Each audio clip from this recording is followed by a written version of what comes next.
All right, so real quick, here we go. Category one, so we talk about more than anything else. Pre-workout anabolic environment enhancer. So it's a pre-workout to get you a better workout, and it also enhances the total anabolic environment inside the muscle cells and brain cells, by the way. And this is the update from 2 years ago that we actually got, when we launched it. But significant changes in this, and you'll see them as we get going. But really, at the end of the day, enhanced motivation, enhance the training session, enhance the anabolic environment, and then thus the overall training outcomes with just one product. So it's what we call a multi-ingredient pre-workout product. So this is it for bottom line is, to maximize your workout so you have better adaptation. You have a better workout, you're going to adapt to that workout better and get more continuous gains. The transfer to your field of play. This isn't just about weightlifting, guys. I know, or gym workouts. No, all athletes, golfers, basketball players, football players, rugby players, all athletes, badminton players for that matter, work out with weights. So if we enhance what's going on in the weight room, that transfers to the field of play. Bottom line is this, and we'll look at this at the very end. We'll start with this. This is really your one summary page. This product, with greater desire to exercise, gives you motivation to do it. A lot of people just drag. They don't want to go to the gym. Take a couple shots of that. You will go to the gym or run your head through a wall, one of the two. Goal is to increase strength and power output right there in the workout and muscle endurance. So you can go longer, delay fatigue, and reduce ratings of perceived exertion, reduce the pain. Longer enhanced alertness and focus. Improve muscle vasodilation, blood volume, leading to greater muscle swelling. And then reduce the muscle damage with the creatine that's in there as well. And beta-alanine can also do that. And then at the end of the day, you've got an enhanced anabolic environment. So a good recovery is set to go as long as your post-nutrition is good. So let's get into it. So here's the goal. The goal is to improve, we already said this, the desire to train and deliver performance in each individual workout. In other words, adding up to long-term benefits by maximizing each training session. At the end of the day, continuous stronger workout sessions that would build on each other, helping to avoid training plateaus. And if you're at a plateau, add this to it. The rationale for this multiple ingredient pre-workout supplement, besides convenience, obviously you don't want to take these like 6 ingredients, 7 ingredients in separate containers. That would be a real pain in the ass. So there's definitely the idea of convenience is the beginning rationale. But the next thing, remember this now, each one of these ingredients, that's what we're going to do. We'll break them down one at a time, are individually known to accomplish size, performance, and nitric oxide increases all by themselves. Individually, they're used that way. And you can buy them all individually. So this pre-workout multi-ingredient starts with this, the performance enhancement potential of creatine for size and strength, obviously the number one supplement for any of that, beta-alanine for force production and anaerobic endurance. You can go longer because it reduces the pain. And then caffeine, which we all know how that works, glucuronolactone. Caffeine is a universal performance enhancement ingredient. Glucuronolactone complements caffeine. It doesn't do anything on its own. That's one that's not. Taurine does do some things on its own. We'll look at that when we get there, but it complements caffeine as well and improves the performance enhancing effects of caffeine. And then again, those are for muscle and mental endurance and focus, all these things here. Now, you combine that with your blower motor, which is your nitrosogene and L-citrulline, and that will enhance the nitric oxide production. That relaxes the muscle so that it increases the blood flow. We call it hyperemia. So it amplifies the training session response, and then the glycerol that's added to that also brings in, hydrates the muscle more, so you get this muscle pump, and that improves all the cellular activities that are going on. Nutrients get into the muscle out, and all the bad stuff that you're tearing down while you're working out gets out faster. That's why you get that pump with it. And then again, simultaneously ingesting these things would probably have added effects rather than taking them one at a time, obviously. You would get added and would immediately transfer to your field of play. So at the end of the day, summary here, improved acute performance and setting the stage to maximize the training session contribution to an enhanced adaptation. So you're going to end up with more gains over the next 6 to 8 weeks because every day you're building on, thus creating an environment for continuous positive change with further nutrition modulations can now finish the desired result. Goals to avoid common training plateaus, or if you're at one, start with this. Creatine, we all know how this thing works. There's really not much to say there, but the bottom line is this. This is what you're doing with creatine. It is This is, again, and then of course, this is monohydrate. But we want to increase the muscle levels of creatine. And by the way, brain levels too, which we'll show you. But that's a whole, again, that's another deeper lecture. But muscle, what we're doing here is muscle levels of creatine and speed the recovery of it. That's your first 10 seconds of sudden burst work.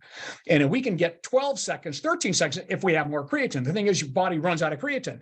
So by loading creatine, we end up getting more reps, and we can also do more work because we regenerate the creatine phosphate.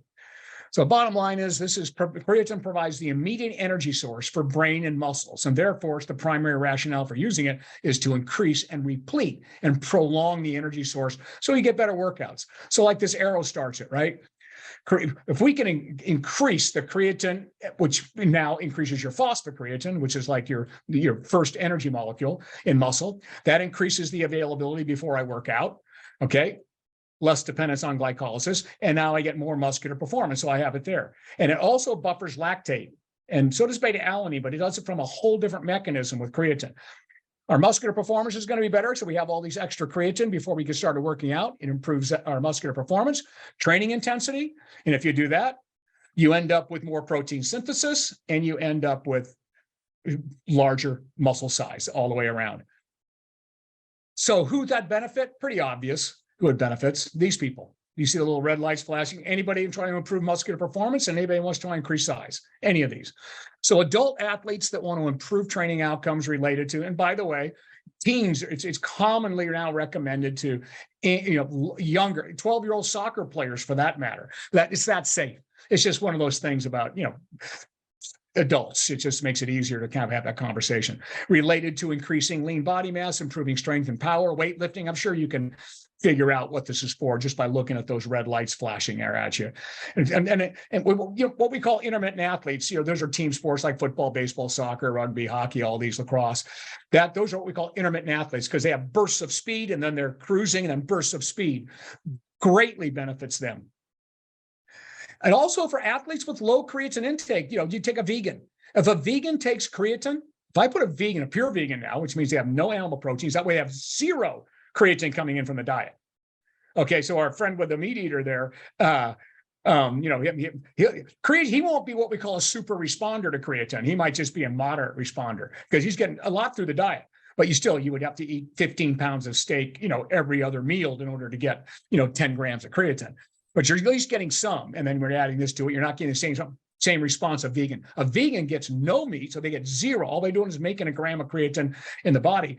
They don't get that extra gram or two you're getting from the diet from an omnivore. You give them creatine, honestly, I don't care. There's not a single one that's saying, I'm on steroids. Am I cheating? Is there something wrong? Their strength goes to the roof.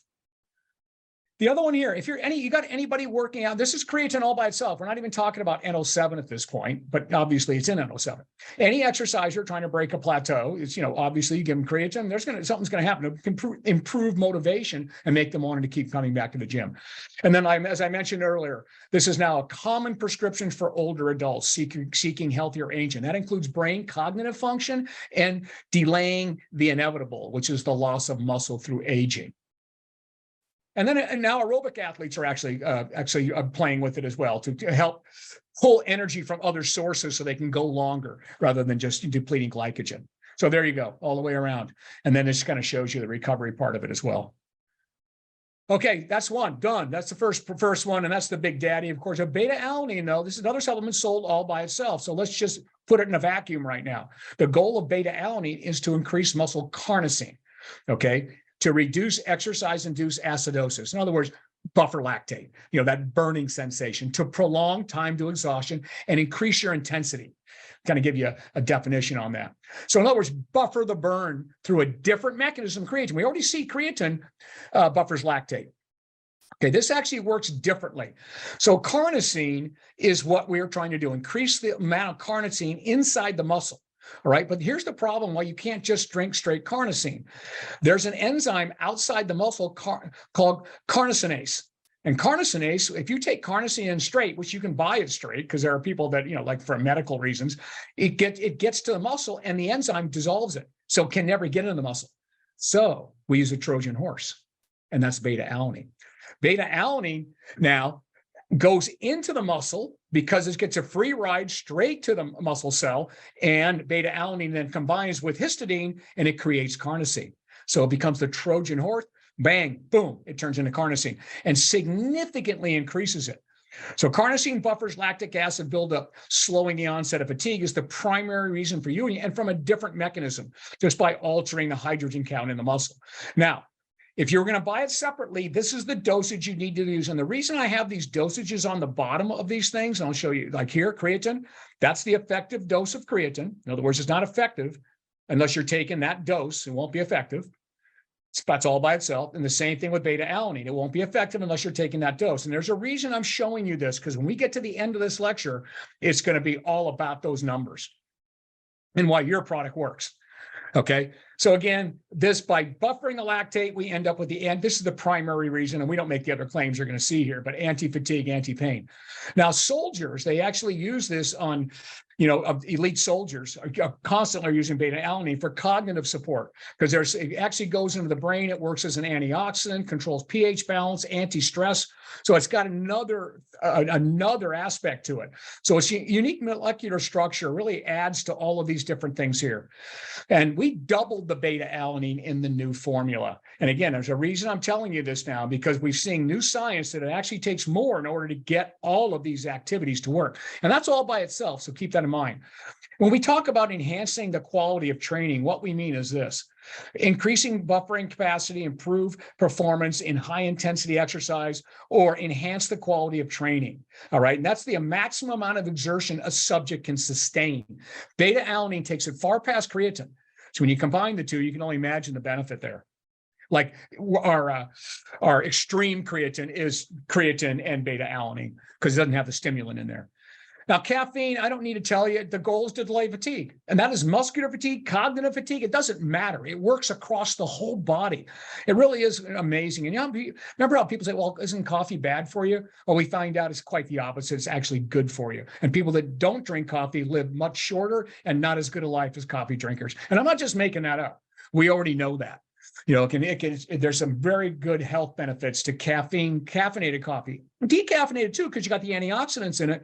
But caffeinated coffee is where we see most of the benefits, including resisting the what we call type 2 diabetics. In other words, being able to stave off that happening to some people, which is obviously real common. People that have caffeine in their system on a regular basis can actually reduce the risk significantly. Anyway, so bottom line, it does this. How does caffeine delay fatigue, and why is it so amazing? And by the way, people discovered it now, and end up FDA make it a drug because it works so well. And there's no side effects to it, except for some people. Some people can't use caffeine. They are sort of what we call allergic to it, but the vast majority can.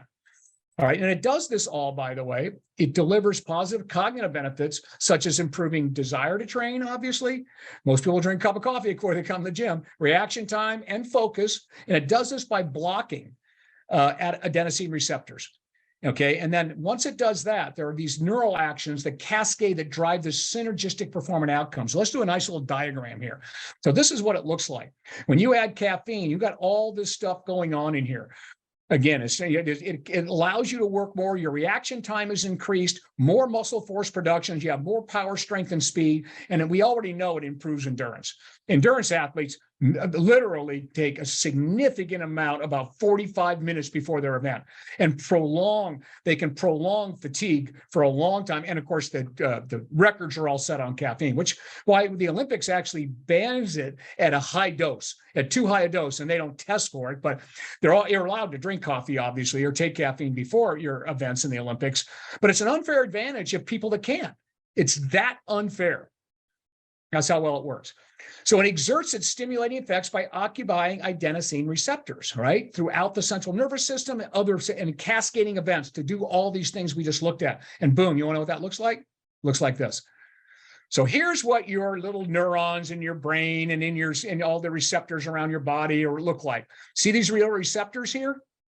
Well, what happens is the adenosine that's floating in your body when you're doing work and so forth, because you got, ATP, you got adenosine now flying around the place. Okay. They look like this, and they go into these receptors here. And when they get into the receptors, they make you tired. Well, what caffeine does here, it actually blocks those receptors. So look close here. You look in here, and caffeine is the same structure molecule as adenosine. It's a methylxanthine. Its molecular structure is almost identical to adenosine. So what does it do? It gets attracted to the receptors and it blocks them. And the adenosine can't get in. And it's telling you, you're not tired yet. You're not tired. Okay, because that's what it does. When it gets in here, it tells you you're tired and it's time to stop. All right, well, this thing now you got it blocked. In the brain and the muscles, you've got it blocked. And next thing you know, you're able to produce more, obviously. And we all know, no one has to sell anybody on the fact that it works. So it does all these things, reduces fatigue, I do a deep lecture on caffeine, as you can probably tell. So I put them all in here, all the references and everything else. Endurance, high intensity sports activity, strength, muscle power, ratings of perceived exertion, all this stuff, right? So here is from the latest meta-analysis, 2021, on all the caffeine studies was related to sports. This is a meta-analysis from literally hundreds and hundreds of studies. Caffeine, and these are international sports science of nutrition. These guys are the people I hijack all the information from, too, the scientists. Caffeine is a universal performance enhancer, including muscular endurance, movement velocity, and muscular strength, sprinting, jumping, throwing performance, and tons of aerobic and anaerobic sports specific actions. And of course, cognitive function, which is the main reason people actually use it, such as focus, reaction time, and vigilance. So there you have it. Now, again, look at the lower left. There's an effective dosage, and this is all going to come to a crescendo at the end. That's the effective doses. If you're just trying to improve cognitive performance, it's much lower. But if you're going for exercise performance, it can be almost double that amount to maximize it. And then taurine. Look, think of taurine this way. I don't want to spend much time on it, but think of it as it enhances caffeine's effects. Additive to caffeine, we know that's by looking at studies. That's why energy drinks include taurine. They make caffeine work better. All right, so it's additive to caffeine's performance effects through the central nervous system because it works. And muscle, it actually can have muscle performance based on the way your body uses calcium in the muscle. So in the brain, here it is. It interacts with certain neurotransmitters, right? So it has additive caffeine's effects. All right. And again, if we look at all the studies of energy drinks, it's really, this is kind of amazing. This is one important point. The ones that have the right dose of taurine, so all of them have taurine in it, but none of them did that much unless you had the right ratio between caffeine and taurine. So that's what we discovered, and that's what we did. That's why you have taurine at exactly that number to match the caffeine amount. So in muscle, it actually facilitates that calcium pumping action that we need to make a contraction. All right, so it does a good job here. So there's a little blow up of that. This is inside the muscle, sarcoplasmic reticulum there. And of course, this is, as you guys all know, you can't live without calcium. The heart can't beat, nothing can. So there's a calcium pump. And this can actually help control and regulate that calcium so you can get a little more action out of the pump there. And then it also brings water to the cell, which we know makes the cell swell up a little bit, which also tells it, which is really important, tells you that you want to build muscle when the cell swells. So it works like creatine like that. And then finally, it also has a little antioxidant system in it too, as well. Effective dose, look at that number, 1.6, 3.1 grams. You look at energy drinks, they're nowhere ever close to that. Some of them have it, and the ones that did tested the best. So we went through all of those studies to find that number that would match the caffeine. So those are the right numbers right there. Okay, glucuronolactone, that's kind of the last component you see in an energy drink. And we put it in here more for marketing purposes. People just expect to see it there. Now, again, there is some value to it. It's naturally produced in the body, actually, right? In our connective tissues. It's also found in plants and animals when we consume them. But it may have a synergistic effect with all of it. So because you do see it in energy drinks all the time. But the byproduct of this, the metabolite of glucuronolactone, is what we call glucuronides. And they actually help detoxify the liver. That's their natural drink. And that's why you see claims in energy drinks about detoxification. But it's bullshit. You got to have a lot more than that in there in order to actually do that. And your body naturally is producing that. But this is a common number that you find in effective energy drinks. So we kind of hijacked that number and kept it in here. So now you've got, and here's those studies I was talking about. Energy drinks including caffeine, taurine, and or glucuronolactone in combination, right? So we did all those studies, put them all here. You can find them all in the Workout Extreme section, by the way. Here's the bottom line, though, to all of them. Caffeine dosing is effective. We know that. So if we didn't even put taurine and glucuronolactone, this product would work with caffeine supporting beta-alanine and obviously creatine. But Caffeine dosing is effective. We got that for improving cognitive and physical performance. Glucuronolactone and taurine do not depress its effects, so it's not hurting it. I just got to make that clear to everybody. When I lecture to scientists, I always make that clear, right? Do not depress its effects. So that's a good thing. And it may produce a synergistic effect that would allow a lower dose of caffeine to produce high dose effects. So there's a reason for it. Taurine, I totally believe in. Glucuronolactone, kind of iffy. All right, and again, there's the thing we talked about. The meta-analysis found that taurine is the primary ingredient that really makes caffeine work well in an energy drink. So perfect formulation, just like we have in NO7. Okay, those are our ergogenic stuff, all the performance, mental and physical enhancement performance. Now, let's go to the last little grouping here. Our nitric oxide boosters, the vasodilators for the pump. All right, so the two primary ingredients are nitrosogene, which is actually a trade name for a different sort of arginine structure. And I'll kind of show you a couple pictures. And then citrulline, which is the new thing that's kind of started since 2008, because it gets converted to arginine once in the body. It's the Trojan horse for arginine. And this is to amplify all that stuff we just saw. Amplify all what creatine does, what everything does, because we're getting more blood into the muscle. And then glycerol for that muscle hydration equals the muscle pump for improving all cellular activities. And by the way, cell volumizing all by itself, or what athletes will call the pump, is what scientists call exercise-induced hyperemia. Okay, that pump, this improves it. It also, just the pump alone, so if there was no extra creatine or anything else, just the pump alone is an independent contributor to the muscle building process, because that's what it does. After you work out, you're kind of deflated or you're pumped at first, then you get really deflated, and then later on in the day, you're just kind of swelling up. That's because your body is now trying to rebuild itself and fills the muscle full of blood, bringing in the new stuff. And that cell volumizing is all by itself has a contribution. As I look at citrulline, because this is really the big cell volumizer here. The goal here is what we're trying to do with citrulline is get it converted to arginine, because we're trying to get more arginine, because arginine is the precursor to nitric oxide in the body. Nitric oxide, as you know, is something that, again, relaxes the muscle cells. People that have all kinds of problems with their veins, cardiovascular things, are given nitric oxide on a regular basis. So L-citrulline is converted to arginine in the body, leading to increases in both arginine and nitric oxide, because that's what we want. We want to get to arginine, but arginine by itself, you have to take too high a dose, and your stomach is upset, and you can't get nearly enough in there. For the same reason, we couldn't get carnosine in for beta. We had to use beta-alanine instead. We use citrulline for the same thing, and that's because what we're trying to do here is the vascular endothelium, which is the inside, the side of your veins in here, uses nitric oxide to signal the surrounding smooth muscle to relax, thus resulting in vasodilation, increased blood flow, because now it's open to blood flow. And by the way, caffeine doesn't offset that like people thought it does. Caffeine actually has a relaxer in some parts of its molecular structure, because there's more to it than just the caffeine. But so we use citrulline to do this. Citrulline the kidney converts it to arginine. Then it comes out to arginine, nitric oxide synthase, and it produces nitric oxide. And that's what it does. And it spins off a little citrulline as it gets to the target tissues. So here, another kind of picture of it right here. But you can actually see the different, what it does here is there's the arginase that actually wipes out arginine. So if we took in arginine here, right, it would just go here to the arginase and wipe it out. But here we are using citrulline. Arginine comes in here, and then arginine here. And once it becomes arginine from citrulline like this, then it can get to the nitric oxide and make that. But arginase blocks arginine from coming in. That's the enzyme that would block it from turning into arginine. And then here's what it shows. Here's the comparison. That this was a big study in 2008 that showed really the whole scientific community. Guess what? Arginine is too impossible to get in there. In fact, let's look at it. Here's arginine compared to citrulline.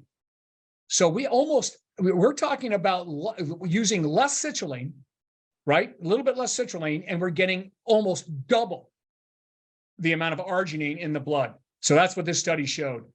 And again, we ended up tripling the citrulline, because all the new studies show that you really need close to 6 to 8 grams. And I think what the number should be right here, 3 to 8 grams in order to get that benefit. But you can see only 3 grams raises the arginine in the blood. They're measuring the arginine in the blood here, where arginine only raised at this high, direct arginine, right?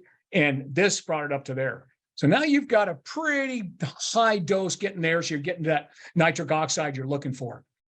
Now you add it to this nitrosity. And all this is arginine. Remember I told you arginine doesn't get in? Well, this company did a great job of taking an arginine molecule, stabilizing it, and get it so it could actually get to the target tissues with a very low dose. They just changed the molecule. Remember, because arginase can't attack this molecule. It just lets it go by. So you add this to it. And this is also sold separately. By the way, this is sold separately, as we told you, right there, and made separately. This is sold separately, but it's a better form of arginine, right, for increased nitric oxide production and additive when combined with citrulline malate based on acting through different mechanisms. So here, this is actually one of the original studies on nitrosogene and proving that it raised arginine significantly. And this is literally in the first like 5 minutes, going all the way up here, peaking in an hour, 2 hours right in here. So a good workout before it comes back down to baseline. And that's just a normal dose, a very small dose, by the way, which you'll see in a minute. Now, they compare, look, watch this. The effect is a nitrosogene versus citrulline. Take a look at this. They're comparing the two. There's 8 grams of placebo, and there's 1 grams of nitrosogene. They equally and separately raised what we call flow-mediated dilation. That's how they measure the blood flow in the body. Look at this. That's placebo. So in other words, obviously there's no change, right, in placebo. But look at this. They raised it significantly. So that's each one by themselves. So it shows you this dose here is just as effective as 8 grams. Now let's combine the two, and we got the big daddy going on. And so the effective dose of nitrosogene is 1.5 grams, okay, now, daily. Now, look at this. Nitrosogene is sold as a separate supplement. Guess who? To, well, anybody really, but gamers. So there's 2 new studies that had just come out, and I just got them and updated this one here. But they are used to improve cognition, mood states, and mental performance in video gamers. Ingestion prior to playing video games can enhance measures of short-term and working memory, huge in that, reaction time, reasoning, and concentration in experienced gamers. Some great studies right there, just on the cognitive ability of this. And you know that when you take NO7, you can feel you're very alert, very focused. And then glycerol, so the last piece on this thing, that just to give you an idea where it's used, endurance athletes use massive amounts of this before a marathon. Every marathon, everything, he'll take a ton of it, because what it does, I'll show you what it looks like. What it does is this. You guys all remember your science class in 8th grade, how, your cells have to match the solute. So like when you take in a bunch of salt, you know how you get swollen, like, sodium from sushi or something like that. That's because your body has to retain water to dilute it, so that the particles are equal on both sides. The water needs to be equal on both sides. So it has to add solutes. So when you bring in glycerol, it comes into here, right? Now you've got too many solutes on one side of the cell. Extracellular water is more than intracellular water. So what does it do? It has to bring in more water. So that's what endurance athletes do. So they don't have to keep drinking water out there, because that gets stomach upset. So the night before, they load up with glycerol to get hydrated throughout the body. It's almost like a camel storing water. That's how it works. So that's what we do with this. And that's, by the way, is what causes the little bit of clumping you see in NO7. It was bad a few years back. The new one now just has minimal amounts. But if you don't have clumping, it's probably not working, the glycerol for sure. So there's always going to be a little bit. Anyway, the new formula certainly ameliorates most of that clumping. Okay, here's the number. And then, by the way, there's the amount that you should be in there, right there. And there's a reason why I put all these amounts in there. All right, let's summarize this bad boy and the purpose. We already know this. Bottom line is pre-workout, NSF. Well, it's not NSF certified this time. The next round will be. So it's been a long process with them getting it done. Clinically effective doses. Take home note, clinically effective doses. Other ones on the market don't have it across the board. And I'm going to prove that to you. For anyone not adverse to caffeine, right? Everything else is great. Wanting a pre and during training stimulus, alertness, motivation, all the things we talked about. And it's for experience, size, strength. I wouldn't give it to a novice unless for some reason they just really wanted to, they just didn't want to work out or something. You could do it then. But it's generally for someone that's experienced, that's trying to get to the next level to enhance size, strength, and overall activity performance. Okay, and then you've got as a pre-post, additive. Again, they're designed to work together. It's just summarizing everything. All these things work by themselves. You put them all together, and they have them additive. And when you put them all together, here's the things we looked at first. greater desire to exercise, increased strength and power output, greater muscle endurance, in other words, delay fatigue and reduce pain, longer enhanced alertness and focus, enhanced nitric oxide production for the pump, and or your word for the day, hyperemia, vasodilation, also contributes to hypertrophy. And then, of course, it reduces muscle damage. So it helps create that ideal anabolic environment for the adaptations that you want to happen the next day. So bottom line is maximize each training session, including on the field of play, and the body's adaptation potential. Want to train and continually train better, equal faster, longer term gains. So there you have it there. Unique features now. I'm getting to that last punchline. These are validated, safe, and effective individual ingredients. There's no window dressing on this product. You see other products that have some of these ingredients that maybe have all of them. They don't tell you the total dosage of each one because they're hiding it from you. It's too expensive to put those dosages to right. So they hide it from you. And knowing you don't know what those dosages are supposed to be.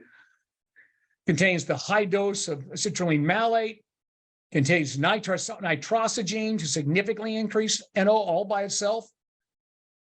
Right? So different than citrulline, the glycerol pump, stable form of glycerol for the muscle pump, rare combination of clinically effective doses of both caffeine and hydrous. And hydrous just means it's without the water, and taurine, where taurine may significantly amplify caffeine's known performance enhancements. No proprietary blends listing. In other words, you don't hide it. Every other proprietary blend, they'll have citrulline malate, they'll have creatine, they'll have caffeine, they'll have beta-alanine, but then they'll just say total amount 5,000 milligrams or 5 grams, right? But it didn't break down any of those. Well, first of all, that is right there is exposing the fact that it can't work, because you need 5 grams of creatine all by itself to work. So it's quite funny, and they proved that in a great study. The new flavoring, I think everybody loves the flavoring, so we hit a home run on that. Okay, so you ready? Dosing it. Now, we're talking about NO7 now. I'm not talking about creatine, but don't forget, you've got to dose it properly if you want it to work. So that's why we did some very strategic stuff around this. So you can use it as a pre-activity stimulus only. In other words, you're not using it for the continual flow of creatine or beta-alanine except for that day. You got the caffeine, you got all the other stuff, glucuronolactone, taurine, and you've got creatine for that day.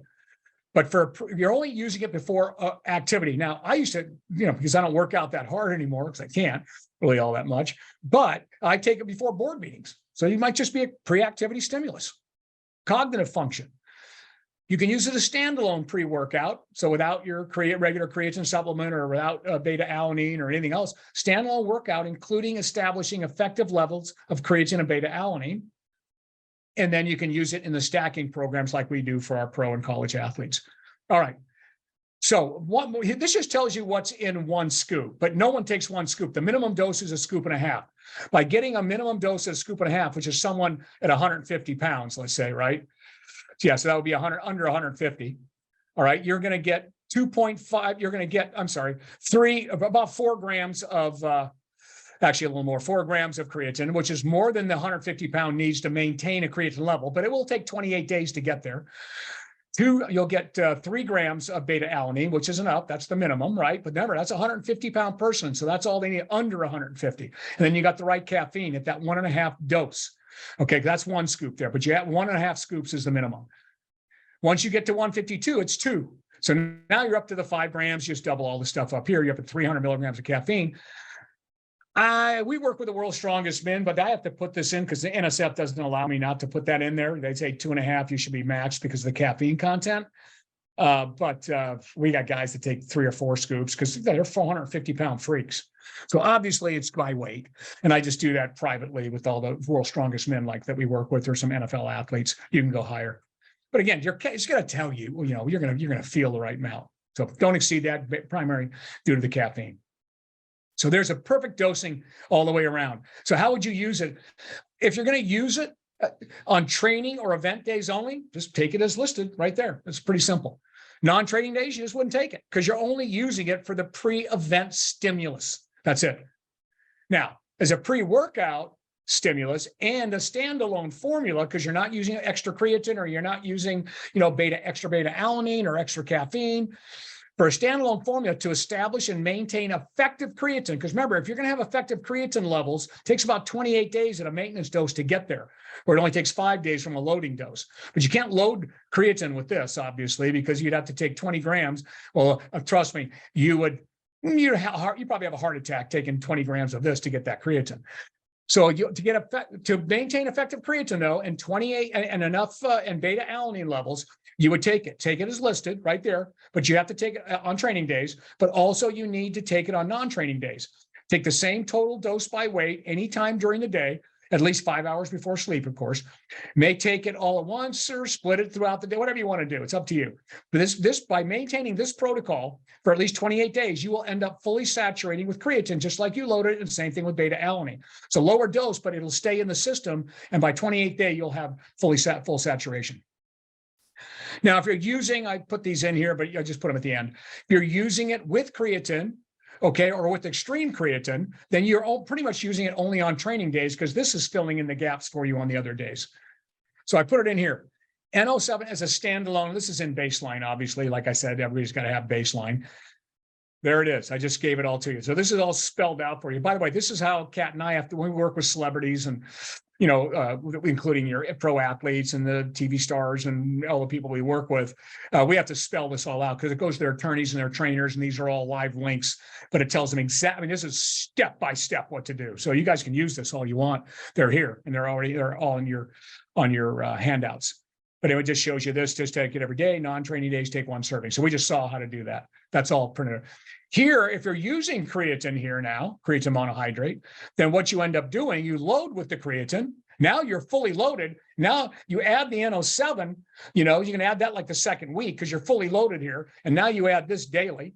But if you want to maintain the beta alanine, you're still going to have to take it on non-training days to maintain the beta alanine, because there's no beta alanine in the creatine. So that's how you load with creatine. And then NO7, you can back off. After loading, you can discontinue your pre-workout dose of creatine, because the NO7 will take care of that on training days. So that's that part there. And then here, I just put this way, NO7 extreme. I'm not going to go over it with you, but you get the idea, right? Because you're going to do it a little bit differently, because you're getting a double dose of extreme, so you can cut out the NO7. Because the beta alanine is now being supplied, and creatine is being supplied by the extreme creatine when you bring that in on the second week. So then again, this is how we lay it out for the athletes and their trainers and their cooks, okay, and their attorneys. They're all agents, I should say, are vetting them. And then you got all this here too. This is the super stack. I just put everything here so you can see how it's used in all the stacks. Definitely not going to go over it. Okay, so here's the punchline we're going to end with that I really was the most important part about your product being better than anything on the market. And this proves it right here. Okay, safety and efficacy of the multi-ingredient pre-workout containing at least creatine, beta alanine, caffeine, and the nitric oxide boosters. So here we go. All ingredient safety data is in the PDSRG. You got that. But why dotFIT is better?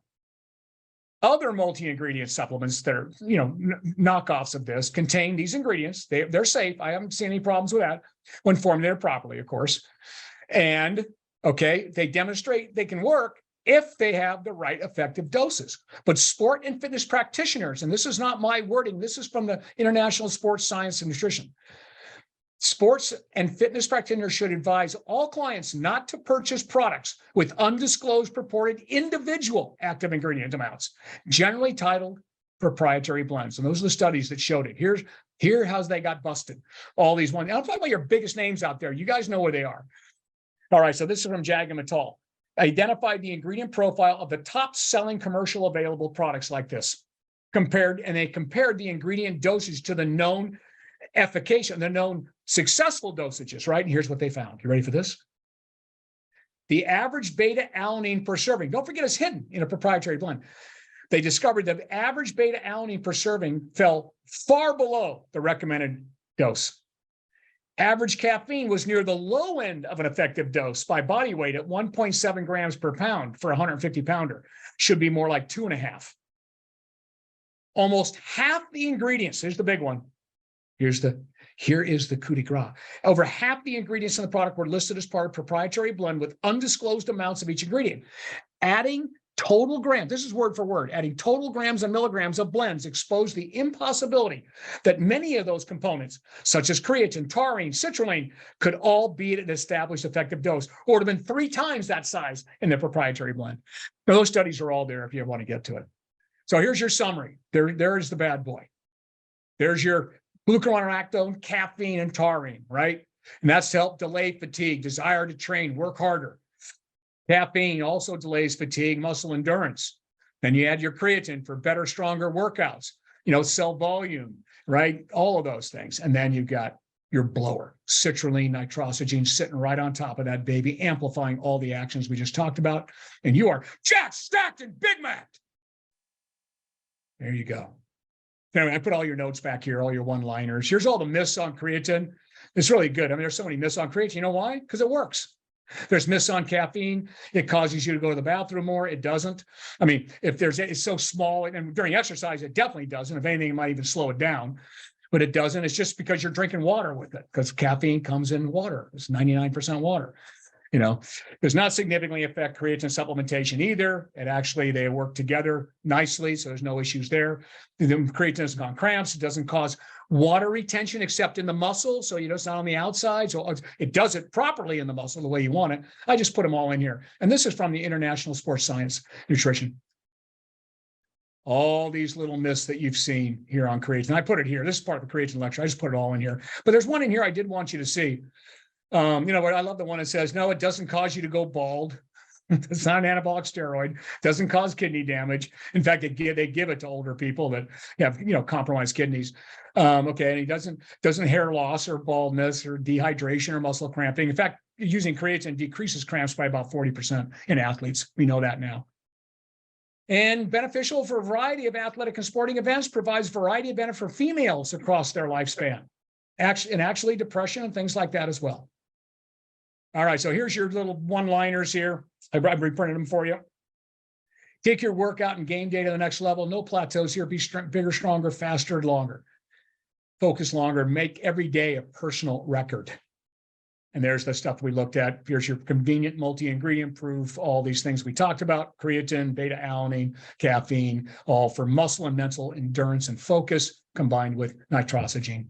So I just kind of put it all in here. The nitric blower, improved performance, maximized every training session results. And as Kat knows, my favorite saying, I did it when I coached football. I would tell all the athletes out there, don't just be all you can be. You got to be better than the best you can be. Otherwise, you're done. Be all you can be, that old saying, right? No, I don't want to be all I can be. I want to be better than the best I can be. And you can get there with this.